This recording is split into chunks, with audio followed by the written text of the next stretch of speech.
Leadership adalah salah satu fungsi manajemen untuk mempengaruhi, mengarahkan, memotivasi, dan mengawasi orang lain, untuk menyelesaikan tugas-tugas yang telah direncanakan untuk mencapai tujuan dan sasaran organisasi. Keterampilan leadership akan sangat mempengaruhi kinerja organisasi, khususnya untuk mencapai tujuan organisasi tersebut. Abraham Lincoln pernah menyatakan bahwa, ketika dirinya bersiap untuk membujuk seseorang untuk sepakat dengan dirinya, biasanya dia menghabiskan sepertiga dari alokasi waktunya untuk memikirkan dirinya sendiri dan apa yang akan dikatakannya. Sedangkan 2/3 waktunya digunakan untuk memikirkan pribadi dan apa yang akan dikatakan orang tersebut. Pernyataan Abraham Lincoln tersebut adalah berkaitan dengan tujuannya untuk membuat orang-orang pengikutnya sepakat untuk bekerja mengikuti instruksinya. Demikian juga dengan Anda, sebagai seorang pimpinan. Ketika Anda ingin agar orang lain mau untuk menyelesaikan tugas-tugas pekerjaan yang menurut Anda perlu mereka lakukan, yang Anda butuhkan adalah kesepakatan dari mereka.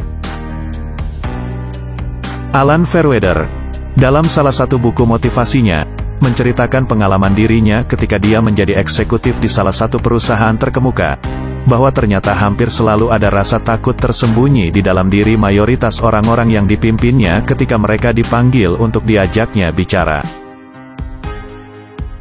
Jika dia tidak bisa memahami ketakutan mereka, maka dia akan mengalami kesulitan dalam mendapatkan kesepakatan dengan orang-orang itu. Sebaliknya, apabila dia dapat mengetahui dan memahaminya, maka hal itu akan sangat membantunya untuk membuat kesepakatan lebih cepat. Jadi hal pertama yang perlu dilakukannya adalah, bagaimana caranya untuk menghilangkan rasa takut dari orang-orang yang dipimpinnya itu ketika mereka harus berkomunikasi dengan dirinya. Seorang ahli di bidang psikologi memberitahu, bahwa ketika seseorang berada dalam keadaan tertekan, tegang atau stres, dia akan menjadi tidak terbuka untuk menerima masukan atau pendapat dan lebih sulit untuk mencernanya di dalam pikirannya. Itulah salah satu alasan mengapa kebanyakan manajer yang mencoba membuat kesepakatan dengan orang lain, justru menimbulkan rasa takut dan ketegangan pada orang tersebut yang bisa menjadi semakin parah saat percakapan mereka berlangsung. Pada dasarnya, orang tidak ingin Anda menjual ide Anda kepada mereka. Mereka ingin menampilkan diri mereka sendiri. Mereka ingin melakukan hal itu, dan bukan memperjuangkan ide yang bukan miliknya.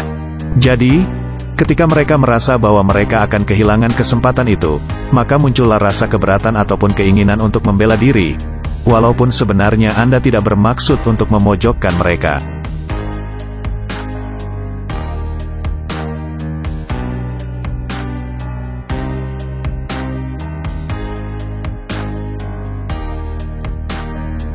Berikut ini adalah sebuah contoh ilustrasi yang diambil dari kejadian nyata.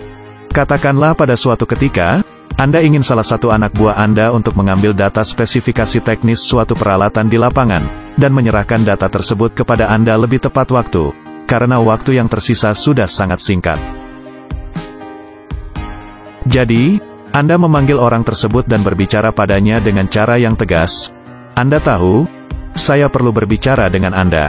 Tampaknya saya tidak bisa mendapatkan data teknis tersebut dari Anda tepat waktu.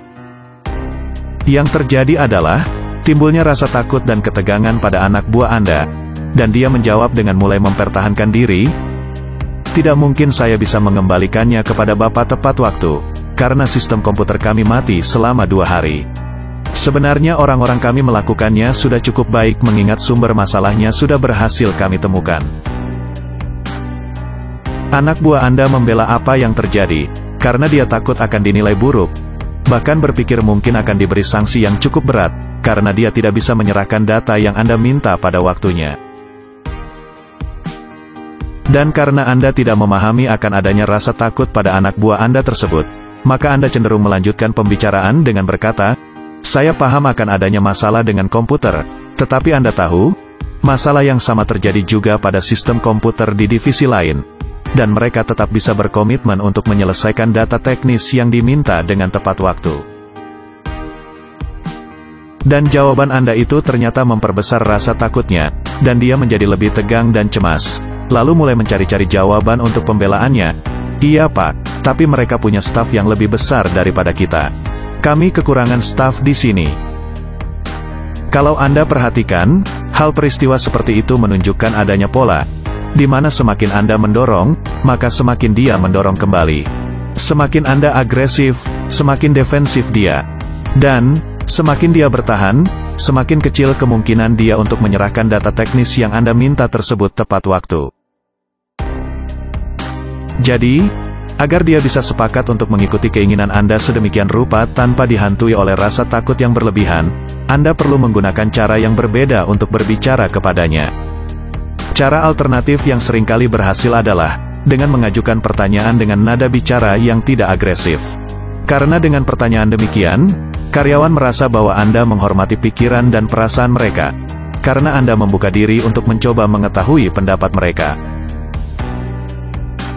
Kombinasi dari pertanyaan lembut dan penjelasan mengenai tujuan yang Anda inginkan akan membimbing orang yang Anda pimpin untuk berpikir dan berbicara serta membuat komitmen yang sepakat dan searah dengan keinginan Anda. Demikian pembahasan kita mengenai cara praktis untuk mendapatkan kesepakatan dari anak buah Anda, agar mereka berbesar hati mau mengikuti keinginan Anda dalam memenuhi tugas tujuan organisasi atau perusahaan. Mari kembangkan wawasan, membentuk pribadi yang sukses bersama kami. BWI, Bright World International.